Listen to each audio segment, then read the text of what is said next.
Mythe, légende, conte, fable. Bon, on entend souvent ces mots, et parfois on les mélange un peu. Oui, c'est vrai. Ils font tous partie de notre imaginaire, ça c'est sûr, ça vient de loin, de l'oral souvent, mais c'est pas exactement la même chose si, hein. Non, non, pas tout à fait.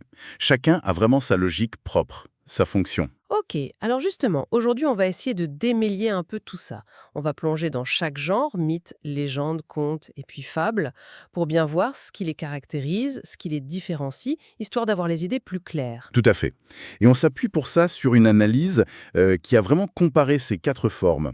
Elle regarde leur rôle social, leur rapport à la vérité, à l'histoire, la place du merveilleux, le côté symbolique et bien sûr l'intention derrière.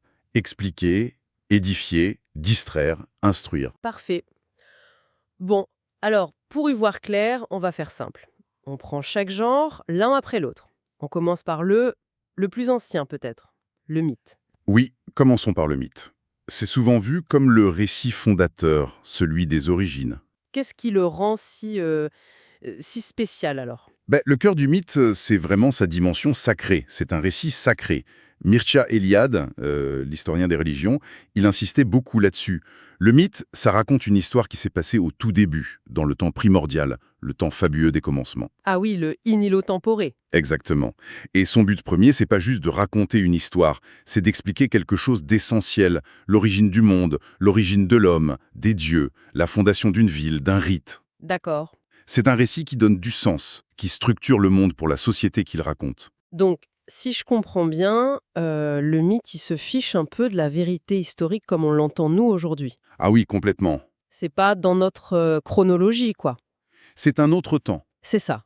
Un temps qualitatif, le temps des actions fondatrices des dieux, des ancêtres. Et son impact, il est énorme sur la communauté. Il justifie les pratiques sociales, il donne sens aux rituels. Les rituels qui rejouent le mythe parfois. Souvent, oui. Et puis ça soude le groupe autour d'une vision commune du monde. C'est crucial pour la cohésion. D'accord. Et qui sont les personnages dans ces mythes? Pas des gens comme nous, j'imagine. Rarement des humains ordinaires, non. Plutôt des forces cosmiques, tu vois, le chaos, l'ordre, la vie, la mort. Des dieux, des héros avec des pouvoirs surhumains, des créatures fantastiques. L'échelle est cosmique. Et comme c'était oral au début, j'imagine qu'il y a plein de versions différentes, hein. Exactement. L'oralité, ça permet l'adaptation, l'évolution. Donc on a souvent plusieurs versions d'un même mythe, parfois même un peu contradictoires dans les détails, mais la structure de base reste. Ok. Pour que ce soit plus concret, un exemple, les mythes grecs peut-être. Oui, très bon exemple. Prends la titanomachie, la guerre entre les titans et les dieux de l'Olympe, Zeus en tête. Oui, Ben, c'est pas juste une bagarre de géants, c'est un mythe qui explique comment l'ordre de Zeus, considéré comme plus stable, a remplacé un état antérieur plus chaotique. Ça établit la hiérarchie des dieux, ça justifie le pouvoir de Zeus, et du coup ça donne un cadre pour comprendre la place des humains dans cet univers divin. On voit bien le rôle d'explication, de structuration. c'est clair. Et c'est fou, comme ces structures peuvent perdurer. Ouais. Comment ça? Je pensais aux super-héros modernes, là. L'histoire de leurs origines, la découverte des pouvoirs, la lutte contre le chaos. Ça ressemble étrangement à ces vieux mythes, non? C'est une excellente remarque, ça. Oui, comme un besoin constant de ces récits fondateurs pour donner du sens, même si c'est plus religieux aujourd'hui. Fascinant. Bon, alors, le mythe métisque, sacré, fondateur, hors du temps historique, échelle cosmique, compris. Passons à la légende. Là, ça semble plus proche de nous, non? Parfois, c'est lié à des endroits réels, des personnages. Oui, la légende, elle est un peu entre les deux, entre histoire et imaginaire. Elle navigue en eau trouble, quoi. C'est ça. Sa particularité, c'est qu'elle s'ancre, ou en tout cas elle est dit s'ancrer, dans le réel. Ça part souvent d'un truc identifiable, un lieu précis, une forêt, une source. Mhm. Un personnage historique, un roi, un saint, un héros local, ou un événement passé, une bataille, une catastrophe. Ok. Mais alors, c'est quoi la différence avec l'histoire, la vraie? Ah bah la différence, c'est qu'elle va broder là-dessus, hein. Elle enrichit, elle transforme cette base réelle en ajoutant du merveilleux, du surnaturel, de l'extraordinaire, des choses qui dépassent le commun. Ah oui, je vois. Comme les vies de saints au Moyen Âge. Exactement. La géographie. On part d'une personne qui a sans doute existé, mais on raconte sa vie avec plein de miracles, d'interventions divines, de combats contre le démon. Oui, l'objectif n'était pas d'être historien, mais plutôt d'édifier les fidèles, de donner un modèle. Précisément. Pense à La légende dorée de Jacques de Voragine, un best-seller médiéval. Ça avait une fonction pédagogique, spirituelle. Instruire, émouvoir, renforcer la foi. D'accord. Et comme le mythe, ça vient de l'oral aussi au départ, Mhm. avec des variantes. Oui, souvent. Ça circule, ça s'enrichit, ça se transforme de bouche à oreille avant d'être écrit dans des légendiers. Donc là aussi, plusieurs versions. Et l'imaginaire collectif qui travaille dessus. Ok. Point commun avec le mythe. Oralité, variante. Mais le but est différent. Le mythe explique les origines. La légende, elle veut souder une communauté autour de son passé, de ses héros, même si c'est embelli. C'est une bonne façon de le voir. Elle transmet une mémoire collective, souvent idéalisée, pour renforcer une identité locale ou religieuse. L'histoire est un peu retravaillée pour servir un but. C'est intéressant de voir comment on modèle le passé. Tout à fait. Prends la légende du roi Arthur. Ah oui, Il y a peut-être une base historique minuscule, un chef breton du VIe siècle, mais ça a été complètement noyé sous des tonnes d'ajouts merveilleux. Merlin, Excalibur, la table ronde, le Graal. le point de départ historique est juste un prétexte, quoi. Exactement. C'est devenu un support pour explorer des idéaux chevaleresques, amoureux, spirituels. C'est l'imaginaire collectif et la littérature qui prennent le dessus. Et ça continue aujourd'hui, non? Des personnalités deviennent des légendes, leur histoire est amplifiée, déformée. Absolument. La fabrique de la légende n'est jamais finie. Bon, après le mythe et la légende, on arrive au conte. Là, on est clairement dans la fiction, non? Fini l'ancrage historique ou sacré. Il était une fois. Oui, là, le pacte est clair. C'est de la fiction. Le conte ne prétend pas dire une vérité fondatrice comme le mythe, ni s'ancrer dans l'histoire comme la légende. On entre dans l'imaginaire. Et le but premier, c'est quoi? Se distraire? Souvent, oui. Le plaisir de l'histoire, l'évasion. Même si, bien sûr, ça peut cacher des leçons, des réflexions. Et ce monde imaginaire, il est plein de merveilleux, c'est ça? Les fées, les sorcières, les objets magiques. Tout à fait. C'est une des signatures du conte populaire, le conte merveilleux. La magie, le surnaturel, c'est normal dans cet univers. Ça fait partie des règles du jeu. Et c'est juste pour faire joli ce merveilleux? Pas seulement, ça crée un espace symbolique où les lois habituelles sont suspendues. Ça permet d'explorer des conflits, des situations de manière imagée. Et les personnages sont souvent des archétypes. C'est-à-dire? Le roi, la princesse, le plus jeune fils méprisé, la méchante belle-mère. Ce sont des fonctions dans l'histoire. Héros, méchants, aides, plus que des personnes réelles avec une psychologie complexe. D'accord. Et le cadre aussi est souvent vague. Il était une fois, dans un pays lointain. Oui, c'est volontairement flou. Ça rend l'histoire universelle. C'est intéressant, ça. Du coup, même si ça a l'air simple, le conte touche peut-être à des choses profondes. Et la morale, alors? On dit toujours la morale de l'histoire. Bonne question. La morale bien explicite à la fin, comme chez Perrault parfois, Oui, le petit chaperon rouge, barbe bleue. voilà, ce n'est pas toujours le cas dans la tradition orale. Souvent la leçon est plus cachée, elle vient de ce qui arrive au personnage. Le gentil gagne, le méchant est puni. Mais au-delà de ça, le conte explore symboliquement les grandes étapes de la vie. Grandir, s'affirmer, affronter ses peurs, chercher l'amour, les rivalités dans la famille. Les frères Grimm, par exemple. Leurs contes sont parfois plus sombres. Exactement.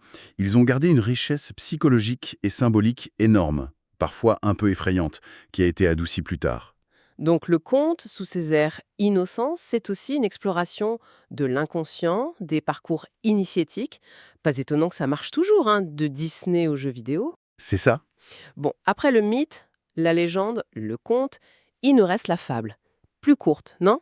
Et plus directe. Oui, la fable se distingue bien. D'abord, elle est brève, concise, et puis elle est allégorique. Allégorique, c'est-à-dire? Elle raconte une petite histoire pour illustrer une idée abstraite, une leçon. Souvent, elle met en scène des animaux qui parlent et agissent comme des humains. Le renard rusé, le loup cruel, la fourmi travailleuse. Voilà, ils incarnent des types humains, des défauts, des qualités, mais ça peut aussi être des humains, des plantes, des objets. Et la grande différence, c'est le but. C'est ça. La morale est hyper importante. C'est ça, la fable ne cherche pas à expliquer le monde, ni à raconter une histoire pour le plaisir. Son but est didactique. Enseigner une leçon de morale pratique, une règle de conduite. La fameuse moralité à la fin ou au début qui dit clairement ce qu'il faut retenir. Exactement. La visée morale est première, explicite. C'est une fiction, bien sûr, mais une fiction qui sert d'exemple. Elle utilise l'anecdote pour faire passer un message. Pas de merveilleux ici, mais plutôt la personnification. Oui, l'allégorie. Elle commente les mœurs, critique les défauts humains, la vanité, la bêtise, l'avarice, et propose une sagesse pratique, parfois un peu désabusée. Il y a une dimension de satire sociale, surtout chez La Fontaine. Ah, La Fontaine! L'exemple parfait. Le corbeau et le renard, la cigale et la fourmi. C'est simple en apparence, mais derrière, quelle observation fine des humains. Tout à fait. La Fontaine, c'est l'art de la fable. Concis, juste psychologiquement, une langue magnifique et une vraie réflexion morale et politique. Il n'a pas tout inventé quand même, hein? Non, bien sûr, il hérite d'une longue tradition. Ésope en Bresse, Phèdre à Rome, mais il la sublime. Et ce qui est fort, c'est d'enseigner par l'image, par l'indirect. L'allégorie animale, ça permet de dire des choses un peu dures de façon détournée. C'est très efficace. Bon, on a fait le tour, je crois. Mythes, légendes, contes, fables. On voit mieux les différences. Pour résumer, ils ont des points communs, comme l'oralité au départ, les variantes, Oui, et ils appartiennent tous à notre imaginaire collectif. mais pour bien les distinguer, c'est quoi les critères clés déjà? Le rapport au vrai, la fonction? Oui, on peut retenir trois choses. Le rapport à la vérité ou à la réalité, la fonction principale et l'usage du merveilleux ou du surnaturel. Le mythe, C'est sacré? Ça explique les origines? temps primordial hors histoire. Dieu, force cosmique. Fonction, fonder, structurer une culture. Ok. La légende.